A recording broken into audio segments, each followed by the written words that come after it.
ಕಾದಂಬರಿ ಪರಿಸರದ ಕತೆ. ಕಾಳಪ್ಪನ ಕೋಬ್ರಾ. ಪ್ರತಿ ಬೇಸಿಗೆಯಲ್ಲೂ ನಮ್ಮ ಮನೆಯ ಬಳಿ ನಮಗೆ ಹಾವಿನ ಕಾಟ ಇದ್ದಿದ್ದೆ. ಅವೇನು ಮನೆಯ ಇಲಿಗಳನ್ನು ಹಿಡಿಯಲು ಬರುತ್ತಿದ್ದವು, ಕಪ್ಪೆಗಳನ್ನು ಹಿಡಿಯಲು ಬರುತ್ತಿದ್ದವು ಗೊತ್ತಿಲ್ಲ. ಒಟ್ಟಿನಲ್ಲಿ ಅಲ್ಲಿಯವರೆಗೆ ಕಣ್ಣಿಗೆ ಕಾಣದಿದ್ದವು ಮಧ್ಯಾಹ್ನದ ಬಿಸಿಲಿನಲ್ಲಿ ಬೇಸಿಗೆಯಲ್ಲಿ ಕಾಣುತ್ತಿದ್ದವು. ಹಾವಿನ ಹೊಳೆಯುವ ಮೈ, ಅದರ ಹೆಡೆ ಇತ್ಯಾದಿಗಳನ್ನು ಪ್ರಶಂಸಿಸಿ ಸುಂದರವೆಂದು ಹೊಗಳುವವರು ಇದ್ದಾರೆ. ಆದರೆ ಹರಿಯುವ ಉದ್ದನೆಯ ದಾರಗಳಂತಿರುವ ತಣ್ಣನೆಯ ರಕ್ತದ ಈ ಅಪಾಯಕಾರಿ ಪ್ರಾಣಿಗಳನ್ನು ಕಂಡರೆ ನನಗೆ ಮೈ ಜುಮ್ ಎನ್ನುತ್ತದೆ. ಎಲ್ಲೋ ಹವಿತಿದ್ದು ಅಮಾಯಕರನ್ನು ಕುಟುಕಿ ಸಾಯಿಸಿ ಬಿಡುವ ಈ ಹಾವುಗಳನ್ನು ಸುಂದರವೆಂದು ಹೊಗಳುವುದು ನನ್ನಿಂದಂತೂ ಅಸಾಧ್ಯ. ಮನೆ ಹತ್ತಿರ ಸುಳಿದ ಯಾವುದೇ ಹಾವನ್ನು ನಾನು ದೊಣ್ಣೆ ತಗೊಂಡು ಚೆಚ್ಚಿ ಹಾಕುತ್ತೇನೆ. ಒಂದು ಬೇಸಿಗೆಯಲ್ಲಿ ಮಾತ್ರ ಆ ಒಂದು ಇಡೀ ತೋಟದ ಜನರನ್ನೆಲ್ಲ ದಿಗಿಲಿಕ್ಕಿಸಿತು. ಹಾವುಗಳನ್ನು ಓಡಿಸಿಯೋ ಸಾಯಿಸಿಯೋ ಮರೆತು ಬಿಡುತ್ತಿದ್ದ ನಾನು ಸಹ ಚಿಂತಾಕ್ರಾಂತನಾಗುವಂತೆ ಮಾಡಿತು. ಎಲ್ಲರಿಗೂ ಕಳವಳ ಉಂಟು ಮಾಡಿ ಈ ಹಾವು ಭೀತಿಯ ನೆರಳಿನಲ್ಲಿ ತತ್ತರಿಸುವಂತೆ ಮಾಡಿದ್ದಕ್ಕೆ ಇದರ ಹಿನ್ನೆಲೆಯಲ್ಲೇ ಸಂಭವಿಸಿದ ಕೆಲವು ಘಟನೆಗಳು ಕಾರಣ. ಒಂದು ಹಾವಿಗೆ ಏಕೆ ಇಷ್ಟೊಂದು ಹೆದರಬೇಕಾಯಿತೆಂದು ಅದನ್ನು ತಿಳಿದ ಹೊರತು ನಿಮಗೆ ಅರ್ಥವಾಗುವುದಿಲ್ಲ. ಕಾಳಪ್ಪನ ಮನೆಗೆ ಕೋಬ್ರಾ ಬಂದಿದೆಯಂತೆ. ಇವತ್ತು ಅವರು ಕೋಬ್ರಾ ಪೂಜೆ ಮಾಡ್ತಾರಂತೆ. ನಾವು ಹೋಗ್ತಾ ಇದ್ದೇವೆ ಎಂದು ನಮ್ಮ ತೋಟದ ಮೇಸ್ತ್ರಿ ಅವನ ಮಕ್ಕಳು ಸೊಸೆಯರನ್ನೆಲ್ಲ ಕರೆದುಕೊಂಡು ಮಧ್ಯಾಹ್ನದ ರಜೆಯ ಮಾಡಿ ಹೋದ. ಕಾಳಪ್ಪ ಈಚೆಗಷ್ಟೇ ಬೊಂಬಾಯಿಯಿಂದ ಹಿಂದಿರುಗಿದ್ದ. ಮಲೆನಾಡಿನ ಯಾವುದೋ ಕೊಂಪೆಹಳ್ಳಿಯಿಂದ ಬೊಂಬಾಯಿಗೆ ಕಾಳಪ್ಪ ಹೋಗಿ ಕೆಲಸದಲ್ಲಿ ಇದ್ದುದು ದೊಡ್ಡ ಸಂಗತಿಯಾಗಿತ್ತು. ಕಾಳಪ್ಪನ ತಂದೆ ಭೈರಪ್ಪನನ್ನು ಯಾರು ಯಾರಿಗೆ ಪರಿಚಯಿಸಿದರೂ ಅವನ ಮಗ ಬೊಂಬಾಯಿಯಲ್ಲಿ ಕೆಲಸಕ್ಕಿದ್ದಾನೆಂಬ ಸಂಗತಿಯನ್ನು ಪ್ರಸ್ತಾಪಿಸದೇ ಬಿಡುತ್ತಿರಲಿಲ್ಲ. ಆದ್ದರಿಂದ ಕಾಳಪ್ಪ ಊರಿಗೆ ಬರುವುದಕ್ಕೆ ಮೊದಲೇ ಅವನ ವಿಷಯ ನನಗೆ ಗೊತ್ತಿತ್ತು. ಆದರೆ ಅವನನ್ನು ನೋಡಿರಲಿಲ್ಲ. ಒಮ್ಮೆ ಜನ್ನಾಪುರಕ್ಕೆ ನಡೆದು ಹೋಗುತ್ತಿರಬೇಕಾದರೆ ಯಾರೋ ಒಬ್ಬಾತ ಟ್ಯಾಕ್ಸಿ ಡ್ರೈವರ್ಗಳು ಹಾಕಿಕೊಳ್ಳುವ ಹ್ಯಾಟು, ಚರ್ಮದ ಜರ್ಕಿನ್ ಕೋಟು, ಜೀನ್ಸು ಪ್ಯಾಂಟು, ಬಿಸಿಲು ಕನ್ನಡಕ ಎಲ್ಲ ಧರಿಸಿ ಎತ್ತಿನ ಗಾಡಿ ಹೊಡೆದುಕೊಂಡು ಬರುತ್ತಿದ್ದ. ಅಸಾಧ್ಯ ಬೇಸಿಗೆಯ ಸೆಕೆಯಲ್ಲಿ ಈ ತೊಗಲಿನ ಉಡುಪುಗಳನ್ನು ಧರಿಸಿ ಗಾಡಿ ಹೊಡೆದುಕೊಂಡು ಬರುತ್ತಿರುವ ಇದನ್ನು ನೋಡಿ ನನಗೆ ಅಚ್ಚರಿಯಾಯಿತು. ಗಾಡಿ ನನ್ನ ಹತ್ತಿರಕ್ಕೆ ಬಂದುದೇ ತಡ. ಮೂಗುದಾರ ಜಗ್ಗಿ ಗಾಡಿ ನಿಲ್ಲಿಸಿದ ಆತ ಚಂಗನೆ ಗಾಡಿಯಿಂದ ಕೆಳಗೆ ನೆಗೆದು ಒಂದು ಮಿಲಿಟರಿ ಸೆಲ್ಯೂಟ್ ಹೊಡೆದ. ತೆಳ್ಳಗೆ ಬಿಳಿಸಿಕೊಂಡು ಕೀಚಲು ಧ್ವನಿಯಲ್ಲಿ ಮಾತಾಡುತ್ತಿದ್ದ ಇವನು ಯಾರೆಂದು ನನಗೆ ಗೊತ್ತಾಗಲಿಲ್ಲ. ಗಾಡಿ ಹೊಡೆಯುತ್ತಿದ್ದಾತ ತಾನೇ ಬೊಂಬಾಯಿಯಲ್ಲಿ ಕೆಲಸಕ್ಕಿರುವ ಕಾಳಪ್ಪ ಎಂದು ಹೇಳಿದ. ಬೊಂಬಾಯಿಯ ಸಂಸ್ಕೃತಿಯನ್ನು ಈ ಕಗ್ಗಾಡಿನ ಹಳ್ಳಿಯವರಿಗೆ ಸರಿಯಾಗಿ ಮನವರಿಕೆ ಮಾಡಿಕೊಡಲೆಂದೇ ಬಿರು ಬೇಸಿಗೆಯಲ್ಲೂ ಅಲ್ಲಿಂದ ತಂದ ಚರ್ಮದ ಉಡುಪುಗಳನ್ನು, ಕಪ್ಪು ಕನ್ನಡಕವನ್ನು ಹಾಕಿಕೊಂಡು ಅವನು ಗಾಡಿ ಹೊಡೆಯುತ್ತಿದ್ದುದು. ಅವನು ತನ್ನ ಪರಿಚಯವನ್ನೆಲ್ಲ ಹೇಳಿಕೊಂಡ ಮೇಲೆ ನಾನು ಕುತೂಹಲದಿಂದ ಬೊಂಬಾಯಿಯಲ್ಲಿ ಯಾವ ಕೆಲಸದಲ್ಲಿ ಇದ್ದೀಯಾ ಎಂದು ಕೇಳಿದೆ. ಅಲ್ಲಿನ ಒಂದು ಕ್ಲಬ್ಬಿನಲ್ಲಿ ತಾನು ಬಾಲ್ ಬಾಯ್ ಆಗಿದ್ದೇನೆಂದು ಹೇಳಿದ. ಅದೆಂಥ ಕೆಲಸ ಎಂದು ಕೇಳಿದ್ದಕ್ಕೆ ಟೆನ್ನಿಸ್ ಆಡುವಾಗ ಕೋರ್ಟಿನಿಂದ ಹೊರಗೆ ಹೋಗುವ ಚೆಂಡುಗಳನ್ನು ಎರಕಿ ಆಟಗಾರರಿಗೆ ತಂದುಕೊಡುವ ಕೆಲಸ ಎಂದು ಹೇಳಿದೆ. ಅವನ ಟಿವಿಯಿಂದ ಯಾವುದೋ ಸುಮಾರಾದ ಕೆಲಸದಲ್ಲಿರಬಹುದೆಂದು ಊಹಿಸಿದ್ದ ನನಗೆ ಈ ವಿವರಣೆಯಿಂದ ಕೊಂಚ ನಿರಾಸೆಯಾಯಿತು. ಇಲ್ಲಿ ನಿಮ್ಮ ತಂದೆಗೆ ಸ್ವಂತ ಗದ್ದೆಗಳಿರಬೇಕಾದರೆ ಅದು ನೋಡಿಕೊಂಡಿರುವುದನ್ನು ಬಿಟ್ಟು ಇದ್ಯಾವ ಮಹಾ ಕೆಲಸ ಎಂದು ಬಾಲ್ ಬಾಯ್ ಕೆಲಸಕ್ಕೆ ಹೋಗಿದ್ದೀಯಾ ಎಂದು ಕೇಳಿದೆ. ಅವನ ಕೆಲಸದ ಬಗ್ಗೆ ನನಗೆ ಅಂಥ ಸದಾಭಿಪ್ರಾಯ ಇಲ್ಲದಿರುವುದನ್ನು ನೋಡಿ ಕಾಳಪ್ಪನಿಗೂ ಅಭಿಮಾನ ಭಂಗವಾಗಿರಬೇಕು. ಇಂಗ್ಲೀಷ್ ಹೆಸರು ಹೇಳಿ ಹಳ್ಳಿಯವರ ಮೇಲೆ ಪರಿಣಾಮ ಮಾಡಿದಂತೆ ನನಗೆ ಮಾಡಲು ಸಾಧ್ಯವಿಲ್ಲವೆಂದು ಅವನಿಗೆ ಅನ್ನಿಸಿದೆ. ಅದಕ್ಕಾಗಿ ಕೊಂಚ ಹೊತ್ತು ನಿಂತು ಅವನು ತನ್ನ ಬೊಂಬಾಯಿ ಕೆಲಸದ ಹಿರಿಮೆಯನ್ನು ವಿವರಿಸಿದ. ಕ್ಲಬ್ಬಿನ ಜವಾನಿಕೆ ಅಂತ ನೀವು ಉದಾಸನದಲ್ಲಿ ನೋಡಬೇಡಿ ಸಾರ್. ಎಂತೆಂಥ ದೊಡ್ಡ ದೊಡ್ಡ ಆಫೀಸರ್ಗಳೆಲ್ಲ ಅಲ್ಲಿ ಆಟಕ್ಕೆ ಬರ್ತಾರೆ, ಪರಿಚಯ ಆಗ್ತಾರೆ ಗೊತ್ತಾ.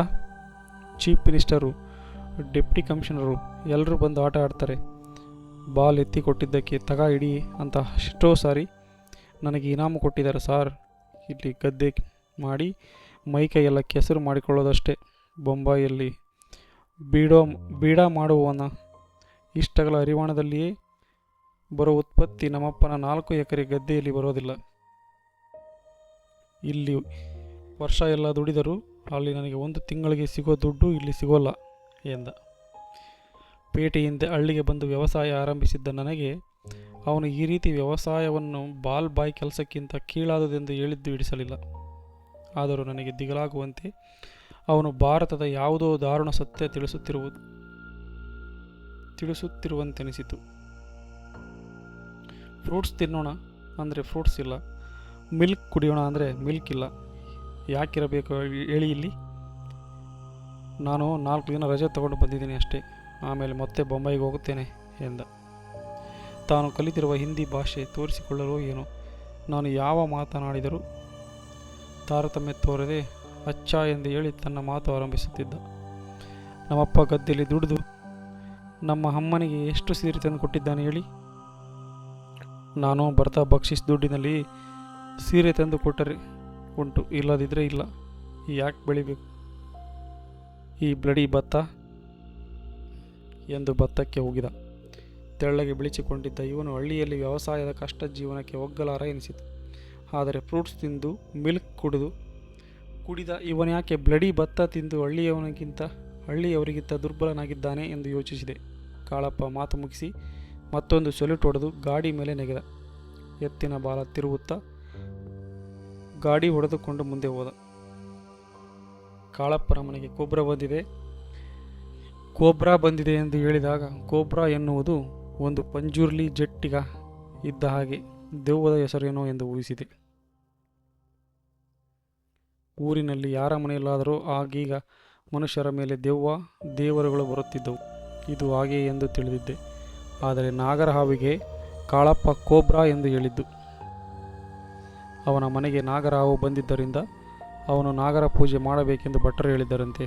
ಅವರೆಲ್ಲ ನಮ್ಮ ತೋಟದ ಬೇಲಿ ಪಕ್ಕ ಇದ್ದ ಹುತ್ತಕ್ಕೆ ಅರಿಶಿಣ ಕುಂಕುಮ ಬಳಿದು ಹತ್ತಿಯ ಹಾರ ಮಾಡಿ ಸುತ್ತಿ ಹುತ್ತದ ಬಾಯೊಳಗೆ ಹಾಲು ಒಯ್ದು ಪೂಜೆ ಮಾಡಿದರು. ಮನುಷ್ಯರಿಗೆ ಹೊಸ ವಿಲಕ್ಷಣ ಪದಗಳ ಬಗ್ಗೆ ವಿಚಿತ್ರ ವ್ಯಾಮೋಹ ಇರುತ್ತದೆ. ಸರ್ಪ, ನಾಗರ ಹಾವು ಎಂದೆಲ್ಲ ಹಾವನ್ನು ಕರೆಯುತ್ತಿದ್ದ ಬಹುಪಾಲು ಹಳ್ಳಿಗರು ಕಾಳಪ್ಪನ ದೆಸೆಯಿಂದ ಹಾವಿಗೆ ಕೋಬ್ರಾ ಎಂದು ಕರೆಯಲು ಶುರು ಮಾಡಿದರು. ನಾಗರ ಪೂಜೆ ಕೋಬ್ರಾ ಪೂಜೆ ಆಯಿತು. ನಾಗರ ಕಲ್ಲು ಕೋಬ್ರಾ ಕಲ್ಲು ಆಯಿತು.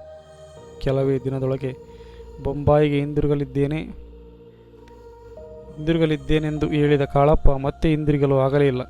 ಕೋಬ್ರಾ ಪೂಜೆ ಮಾಡಿದ ಕೆಲವು ದಿನಗಳೊಳಗೆ ಕಾಳಪ್ಪನ ತಂದೆ ಭೈರಪ್ಪ ನಾಗರ ಹಾವು ಕಚ್ಚಿ ಸತ್ತೇ ಹೋದ. ಮನೆಯೊಳಗೆ ತಿರುಗುತ್ತಿದ್ದ ಈ ವಿಷಸರ್ಪವನ್ನು ನಾಗರ ಹಾವು ಬ್ರಾಹ್ಮಣ ಅಂತೆ, ಅದನ್ನು ಒಡೆಯಬಾರದು ಎಂದು ಹಾಗೇ ಬಿಟ್ಟಿದ್ದ. ಕಟ್ಟಿಗೆ ಸಂದಿಯಲ್ಲಿ ಸೇರಿಕೊಂಡಿದ್ದ ಅದು ಭೈರಪ್ಪನನ್ನು ಕಚ್ಚಿ ಆತ ಸತ್ತೇ ಹೋದ. ಕಾಳಪ್ಪನಿಗೆ ಮನೆ ಕಡೆ ನೋಡಿಕೊಳ್ಳಲು ಯಾರೂ ಇಲ್ಲದುದರಿಂದ ಬೊಂಬಾಯಿಗೆ ಹೋಗಲು ಸಾಧ್ಯವಾಗಲಿಲ್ಲ. ಭೈರಪ್ಪ ಸಾಯುತ್ತಾ ಗದ್ದೆ ಕೊಯ್ಲಿನ ಸಮಯದಲ್ಲಿ ತಾನೊಂದು ನಾಗರ ಹಾವಿಗೆ ಕತ್ತಿ ತಾಗಿಸಿ ಪೆಟ್ಟು ಮಾಡಿದ್ದನೆಂದು ಅದೇ ದ್ವೇಷ ಸಾಧಿಸಲು ಮನೆಯೊಳಗೆ ಬಂದು ತನಗೆ ಕಚ್ಚಿದೆ ಎಂದು ಹೇಳಿದನಂತೆ. ಹಾವನ್ನು ಹೊಡೆಯಲು ಎಲ್ಲರೂ ಮನೆಯೆಲ್ಲ ಹುಡುಕಾಡಿದರು.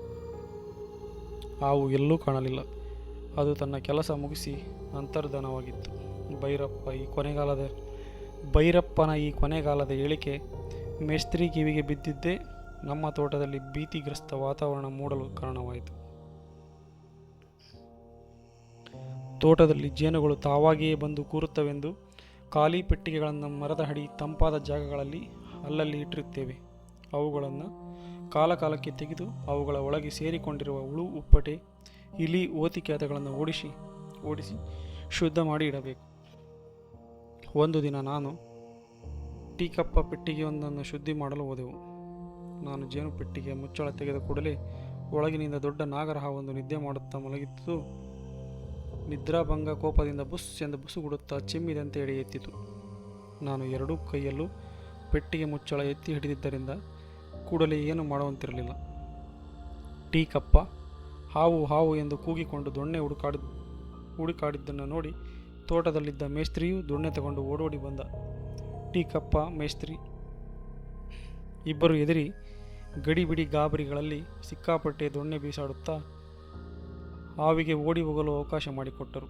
ಅವರು ದೊಣ್ಣೆ ಒರಸೆಯ ವೈಖರಿಯಿಂದ ಅಕ್ಕಪಕ್ಕದ ಕಾಫಿ ಗಿಡಗಳ ರೆಂಬೆಗಳು ಮುರಿದವೇ ಹೊರತು ಹಾವಿಗೆ ಪೆಟ್ಟು ತಾಗಲಿಲ್ಲ. ಆದರೂ ಇಬ್ಬರಲ್ಲಿ ಯಾರೋ ಒಬ್ಬರ ಕೋಲು ಆ ಹಾವಿಗೆ ಒಮ್ಮೆ ತಾಗಿರಬೇಕು.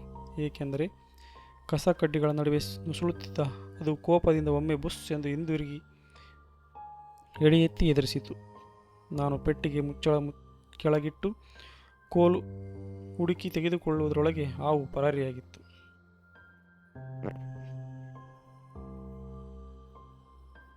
ಜೇನು ಪೆಟ್ಟಿಗೆಯೊಳಗೆ ಹೋಗಲು ಹಾವಿನಷ್ಟು ದೊಡ್ಡ ಪ್ರಾಣಿಗೆ ಜಾಗವೇ ಇರಲಿಲ್ಲ. ಅದು ಹೇಗೆ ಯಾವ ಕಡೆಯಿಂದ ಒಳಗೆ ನುಸುಳಿಕೊಂಡಿತ್ತೋ ನನಗಂತೂ ಅರ್ಥವಾಗಲಿಲ್ಲ. ಭೈರಪ್ಪ ಹಾವು ಕಚ್ಚಿ ಸತ್ತ ಕೆಲವು ದಿನಗಳ ತರುವಾಯ ಈ ನಾಗರ ಹಾವು ನಮ್ಮ ಮನೆ ಬಳಿ ಕಾಣಿಸಿಕೊಂಡಿತು. ಪೆಟ್ಟಿಗೆಯಲ್ಲಿ ಮಲಗಿದ್ದ ಹಾವು ಕೊಂಚ ಕಪ್ಪು ಬಣ್ಣ ಇದ್ದುದರಿಂದ ಈ ಮನೆಯ ಬಳಿ ಕಾಣಿಸಿಕೊಂಡಿರುವ ಹಾವೇ ಅಲ್ಲಿದ್ದಿದ್ದು ಎಂದು ಎಲ್ಲರೂ ಊಹಿಸಿದರು. ಭೈರಪ್ಪ ಸಾಯುತ್ತಾ ಹಾವು ದ್ವೇಷ ತೀರಿಸಲು ಬಂದು ತನಗೆ ಕಚ್ಚಿದೆ ಎಂದು ಹೇಳಿದ್ದು ಮೇಸ್ತ್ರಿ ಮನಸ್ಸಿಗೆ ಬಂದು ಈ ಕರಿ ಹಾವು ಈ ಸಾರಿ ತನ್ನನ್ನು ಮುಗಿಸಲು ಬಂದಿದೆ ಎಂದು ತಿಳಿದು ಹೆದರಿದ. ಅವನು ಟೀಕಪ್ಪನಿಗೆ, ಈ ಸಾರಿ ಕೋಬ್ರಾ ನಮ್ಮಿಬ್ಬರನ್ನು ಕೊಲ್ಲುವುದರಲ್ಲಿ ಸಂಶಯವೇ ಇಲ್ಲ ಎಂದು ಚಿಂತಾಕ್ರಾಂತನಾಗಿ ಹೇಳಿದ. ಪ್ರತಿ ವರ್ಷ ಬೇಸಿಗೆಯಲ್ಲಿ ಈ ರೀತಿ ಮನೆಯ ಆಸುಪಾಸಿನಲ್ಲಿ ಹಾವುಗಳು ಕಾಣಿಸಿಕೊಳ್ಳುವುದು ಸಾಮಾನ್ಯ. ಆದ್ದರಿಂದ ಅದನ್ನು ಹೊಡೆದು ಸಾಯಿಸೋಣ, ನೀವೇನು ಹೆದರಬೇಡಿ ಎಂದು ಎಷ್ಟು ಧೈರ್ಯ ಹೇಳಿದರು. ಮೇಸ್ತ್ರಿಗೆ ಮಾತ್ರ ದಿಗಿಲು ಉಲ್ಬಣವಾಗುತ್ತಲೇ ಹೋಯಿತು. ಅಯ್ಯ, ಅವರಿಗೆ ಏನಾಗಬೇಕೋ, ಅವರೇನೋ ಧೈರ್ಯ ಹೇಳ್ತಾರೆ. ಯಮಗಂಡ ಬಂದಿರುವುದು ಈಗ ನನಗೆ ನಿನಗೆ ತಾನೇ. ನಾವು ಅವತ್ತು ಆ ಕೋಬ್ರಾ ಹೊಡೆಯೋದಕ್ಕೆ ಹೋಗಿದ್ದೇ ತಪ್ಪು ಎಂದು ಮೇಸ್ತ್ರಿ ಟೀಕಪ್ಪನಿಗೆ ಹೇಳಿದನಂತೆ. ಅದು ನಾವು ಜೇನು ಪೆಟ್ಟಿಗೆಯಿಂದ ಓಡಿಸಿದ ಹಾವೇ ಇದ್ದರೂ ಇರಬಹುದು. ಏಕೆಂದರೆ ತುಂಬ ಚುರುಕಾಗಿ ನಾವು ಕಂಡ ಕೂಡಲೇ ಎಲ್ಲಾದರೂ ನುಸುಳಿ ನಾಪತ್ತೆಯಾಗಿ ಬಿಡುತ್ತಿತ್ತು. ಒಮ್ಮೆಯಂತೂ ನಮ್ಮ ಮನೆಯ ಮೆಟ್ಟಿಲ ಮೇಲೆ ಬಿಸಿಲು ಕಾಯಿಸುತ್ತಾ ಮಲಗಿತ್ತಂತೆ.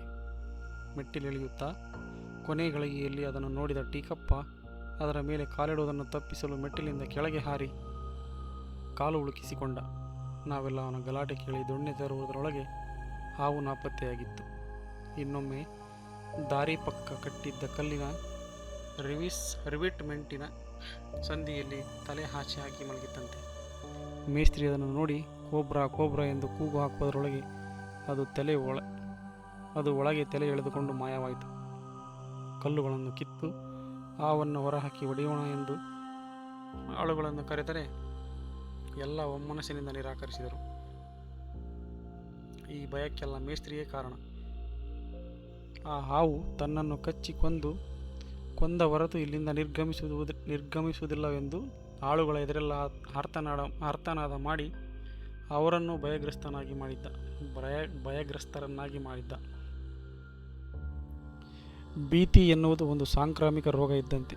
ಮೊದಲು ಟೀಕಪ್ಪ ಅಷ್ಟೇನೂ ಹೆದರಿರಲಿಲ್ಲ. ಆದರೆ ಮೇಸ್ತ್ರಿಯ ಗೋಳಾಟದ ದೆಸೆಯಿಂದ ಮತ್ತು ಹಾವು ವರ್ತಿಸುತ್ತಿದ್ದ ರೀತಿಯಿಂದ ಅವನಿಗೂ ನಿಧಾನವಾಗಿ ಭಯ ಶುರುವಾಗಿತ್ತು.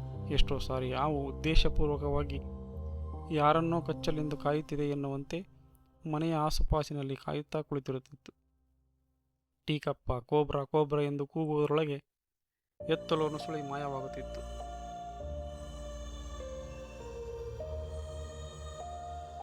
ಹಾವುಗಳು ಬಯಲು ಸೀಮೆಗಿಂತ ಮಲೆನಾಡಿನಲ್ಲಿ ಹೆಚ್ಚು. ಆದರೂ ಹಾವು ಕಚ್ಚಿ ಸಾಯುವ ಸಂದರ್ಭಗಳು ಬಯಲು ಸೀಮೆಗೆ ಹೋಲಿಸಿದರೆ ಮಲೆನಾಡಿನಲ್ಲಿ ಬಹಳ ಕಡಿಮೆ. ಎಂಥ ವಿಷ ಸರ್ಪಗಳಾದರೂ ಅವು ಎಂದೋ ಬೇಕೆಂದೇ ಬಂದು ಯಾರನ್ನೂ ಕಚ್ಚಿದ್ದು ನಾನು ನೋಡಿಲ್ಲ. ಮನುಷ್ಯರನ್ನು ಕಂಡರಂತೂ ಅವು ಆದಷ್ಟು ಬೇಗ ಜಾಗ ಖಾಲಿ ಮಾಡಿ ಎಲ್ಲಾದರೂ ಅಡಗಲು ಪ್ರಯತ್ನಿಸುತ್ತವೆ. ಮಲೆನಾಡಿನಲ್ಲಿ ಅವುಗಳಿಗೆ ಅವಿತುಕೊಳ್ಳಲು ಗಿಡ ಗಂಟೆ ಪದರು ಬಿಲಗಳು ಬೇಕಾದಷ್ಟು ಇರುವುದರಿಂದ ಅವು ಕಚ್ಚಿಯೇ ತಪ್ಪಿಸಿಕೊಳ್ಳಬೇಕಾದ ಅನಿವಾರ್ಯತೆಗೆ ಸಿಕ್ಕಿಕೊಳ್ಳುವುದಿಲ್ಲ. ಹಾವುಗಳು ಓಡಿ ಹೋಗಲು ಸಾಧ್ಯವಾದ ಸನ್ನಿವೇಶಗಳಲ್ಲಿ ಸಿಕ್ಕಿಕೊಂಡಾಗ ಮಾತ್ರ ಬುಸುಗುಡುತ್ತಾ ಕಚ್ಚುವ ಕೊನೆಯ ನಿರ್ಧಾರ ತೆಗೆದುಕೊಳ್ಳುತ್ತವೆ.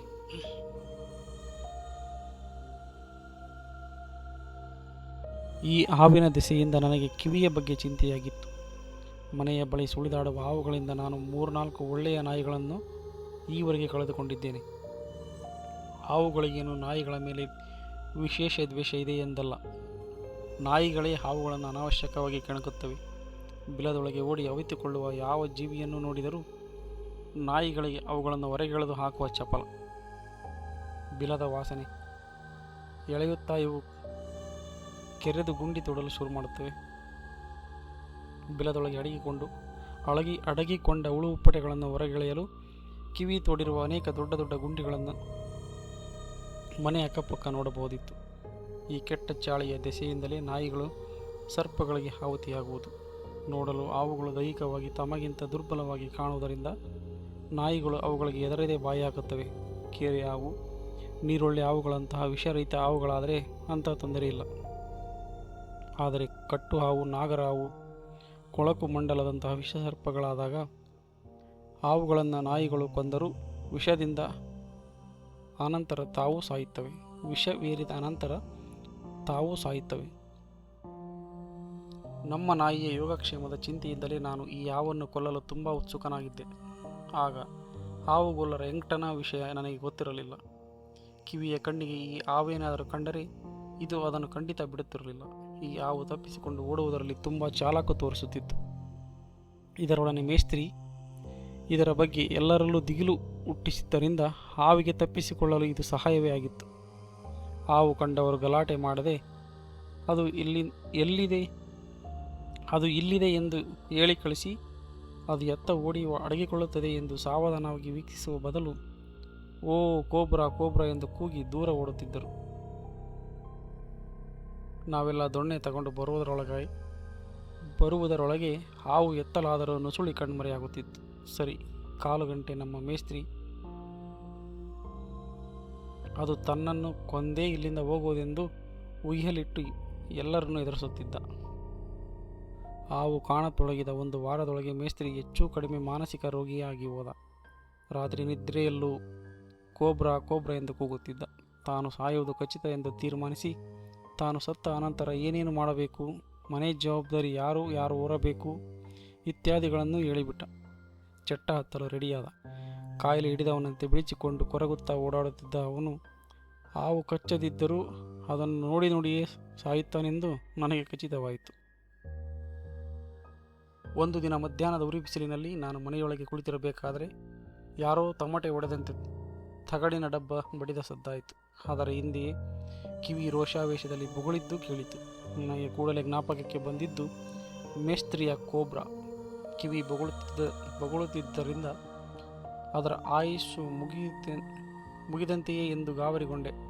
ಅಷ್ಟರೊಳಗೆ ಅಯ್ಯಯ್ಯೋ ಕೋಬ್ರಾ ಕೋಬ್ರಾ ಎಂದು ಟೀಕಪ್ಪ ಕೂಗಿದ್ದು ಕಿವಿಗೆ ಈ ಕಡೆ ಬರುವಂತೆ ಅವನು ಗದರಿಸುತ್ತಿದ್ದುದು ಕೇಳಿತು. ಡಬ್ಬ ಯಾಕೆ ಬಡಿಯುತ್ತಿದ್ದಾನೆಂದು ನನಗೆ ಆಶ್ಚರ್ಯಪಡುತ್ತಾ ಹೊರಗೆ ಓಡಿ ಬಂದೆ. ಬಚ್ಚಲು ಒಲೆಯ ಹತ್ತಿರ ಕಿವಿಗೂ ಹಾವಿಗೂ ಜಟಾಪಟಿ ನಡೆಯುತ್ತಿತ್ತು. ಅಲ್ಲಿದ್ದ ಬೂದಿ ರಾಶಿಯ ಧೂಳಿನ ಮೋಡ ಕವಿದಿತ್ತು. ಬೀಸುವ ಚಾಟಿಯಂತೆ ಕಾಣುತ್ತಿದ್ದ ಹಾವಿನ ತಲೆ ಯಾವುದು, ಬಾಲ ಯಾವುದು ಗೊತ್ತಾಗಲಿಲ್ಲ. ಅದರ ಮೈಯಲ್ಲಿ ಬಿದ್ದಿದ್ದ ಹಳೆಯ ತುಕ್ಕು ಹಿಡಿದ ಸೀಮೆಎಣ್ಣೆ ಡಬ್ಬಕ್ಕೆ ತಾಗಿದಂತೆಲ್ಲ ತಮಟೆ ಶಬ್ದ ಬರುತ್ತಿತ್ತು.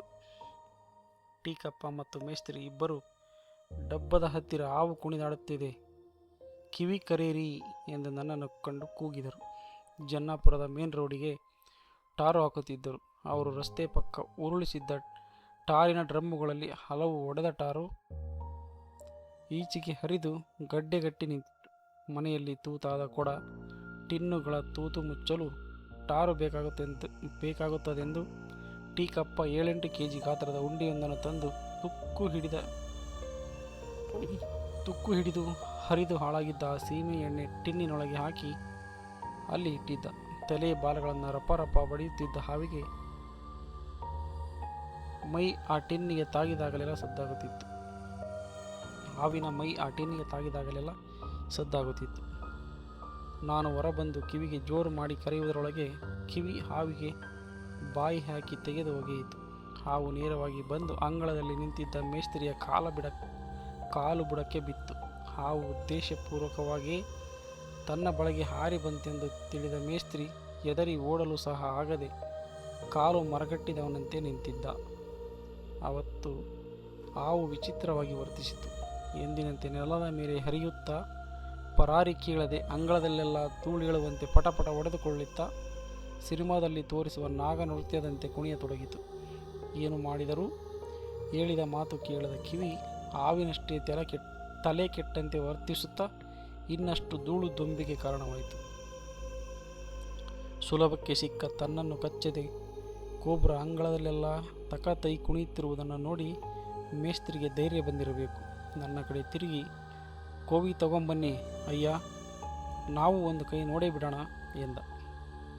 ಟೀಕಪ್ಪ ದೊಣ್ಣೆ ತರಲು ಓಡಿದ. ಕಿವಿಯನ್ನು ಹಿಡಿದುಕೋ ಎಂದು ಹೇಳುತ್ತಾ ನಾನು ಕೋವಿ ತರಲು ಒಳಗೆ ಓಡಿದೆ. ಕಿವಿಯ ಗಲಾಟೆ ದಿಸೆಯಿಂದ ಹಾವಿಗೆ ಕೋವಿಯಲ್ಲಿ ಹೊಡೆಯುವುದು ಸಾಧ್ಯವಿರಲಿಲ್ಲ.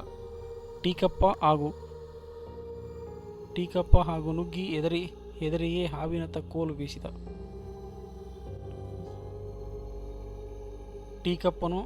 ಟೀಕಪ್ಪನ ಕೋಲು ಕುಣಿಯುತ್ತಿದ್ದ ಹಾವಿನ ಸೊಂಟಕ್ಕೆ ತಾಗಿ ಸೊಂಟ ಮುರಿದು ಹೋಯಿತು. ಮೇಸ್ತ್ರಿಗೆ ಏನು ಬಂತೋ ಏನೋ, ಇದ್ದಕ್ಕಿದ್ದಂತೆ ಆವೇಶದಿಂದ ಮುನ್ನುಗ್ಗಿ ಮತ್ತೆ ಹರೆಪೆಟ್ಟು ಮಾಡಿ ಕಾಡಿಗೆ ಓಡಿಸ್ತೀಯನೋ, ನಿನ್ನ ಮನೆ ಹಾಳಾಗ, ಜುಟ್ಟಿನ ಕಾಳಿಂಗ ಇದು, ತಲೆ ಮೇಲೆ ಜುಟ್ಟಿದೆ ನೋಡು ಎಂದು ಟೀಕಪ್ಪನಿಗೆ ಬೈಯುತ್ತಾ ಕೋಲು ಕಿತ್ತುಕೊಂಡು ಹಾವಿಗೆ ರಪಾರಪ ಚಚ್ಚತೊಡಗಿದ. ಅವನ ಆವೇಶ ನೋಡಿ ಕಿವಿ ಸಹ ಹಿಂದೆ ಸರಿದು ನಿಂತಿತ್ತು. 3-4 ಸಾರಿ ಕೋಲು ಬೀಸುವುದರೊಳಗೆ ಮೇಸ್ತ್ರಿ ಕೋಲು ಮುರಿದು ಹೋಯಿತು. ಆದರೆ ಅಷ್ಟರೊಳಗೆ ಕೆಲವು ಮಾರಣಾಂತಿಕ ಪೆಟ್ಟು ಬಿದ್ದಿತ್ತು ಹಾವಿಗೆ. ಹಾವು ಸತ್ತ ಮೇಲೆ ಅದೇಕೆ ವಿಚಿತ್ರವಾಗಿ ಕುಣಿಯಿತೆಂದು ನೋಡಿದಾಗ ನಡೆದುದೇನೆಂದು ಗೊತ್ತಾಯಿತು. ತುಂಬ ದಿನಗಳಿಂದ ಮನೆಯ ಬಳಿ ಆಚೀಚೆ ಸುಳಿದಾಡುತ್ತಿದ್ದ ಈ ಹಾವು ಅವತ್ತು ಬಂದು ಟೀಕಪ್ಪ ಟಾರು ಹಾಕಿ ಬಿಸಾಡಿದ್ದ ಟಿನ್ನಿನ ಹಡಿ ಹೊಕ್ಕು ಮಲಗಿದೆ. ಮಧ್ಯಾಹ್ನದ ಉರಿ ಬಿಸಿಲಿಗೆ ಕಾದು ಮೆತ್ತಗಾಗಿದ್ದ ಟಾರು ನಿಧಾನವಾಗಿ ಹಾವಿಗೆ ಹರಿವಾಗದಂತೆ ಡಬ್ಬಿಯ ಸೀಳಿನಿಂದ ಇಳಿದು ಹಾವಿನ ಮುಖದ ಮೇಲೆ ಕುಳಿತು ಬಿಟ್ಟಿತ್ತು. ಕಿವಿ ಬಂದುದರಿಂದ ಇದ್ದಕ್ಕಿದ್ದಂತೆ ಎಚ್ಚರವಾದ ಹಾವು ಉಂಡಿಗೆ ಅಂಟಿದ್ದ ತಲೆಯನ್ನು ಹೊರಗೆಳೆದುಕೊಳ್ಳಲಾಗಿದೆ ರಪರಪ ಬಾಲ ಬೀಸಾಡಿತ್ತು. ಕಿವಿ ಕಚ್ಚಿ ಅದನ್ನು ಒಗೆದಾಗ ಅದು ಹೊರ ಬಂದರೂ ಅದರ ಕಣ್ಣು ಬಾಯಿಗೆಲ್ಲ ಮೆತ್ತಿದ್ದ ಟಾರು ಹಾಗೇ ಇದ್ದು ಹಾವಿಗೆ ದಿಗ್ಭ್ರಮೆಯಾಗಿ ಮುಂದೇನು ಮಾಡಬೇಕೆಂದು ತೋರದೆ ಅಂಗಳದಲ್ಲೆಲ್ಲ ಹುಚ್ಚು ಹಿಡಿದಂತೆ ಕುಣಿದಾಡಿದ್ದು. ಅದರ ನೆತ್ತಿಯಲ್ಲಿದ್ದ ಟಾರನ್ನು ನೋಡಿಯೇ ಮೇಸ್ತ್ರಿ ಇದನ್ನು ಜುಟ್ಟಿನ ಕಾಳಿಂಗ ಎಂದು ಕರೆದಿದ್ದು. ಹಾವು ಸತ್ತು ಮೇಸ್ತ್ರಿಗೆ ಸಮಾಧಾನ ಆದ ಮೇಲೆ ಜುಟ್ಟಿನ ಕಾಳಿಂಗ ಎಂದರೇನು ಎಂದು ಕೇಳಿದ. ಘಟ್ಟದ ಬದಿಯ ದಟ್ಟ ಕಾಡುಗಳಲ್ಲಿ ತಲೆಯ ಮೇಲೆ ಜುಟ್ಟಿರುವ ಕಾಳಿಂಗನ ಹಾವು ಇದೆ ಎಂದು, ಅದು ಬಾಲದ ಮೇಲೆ ನೆಟ್ಟಗೆ ನಿಂತು ಮನುಷ್ಯರ ತಲೆಗೆ ಕುಕ್ಕುತ್ತದೆಂದು, ಅದಕ್ಕಾಗಿ ಅಲ್ಲಿ ಓಡಾಡುವವರು ತಲೆ ಮೇಲೆ ಕಲ್ಲು ಕಟ್ಟಿಕೊಳ್ಳುತ್ತಾರೆ ಎಂದು ಹೇಳಿದ.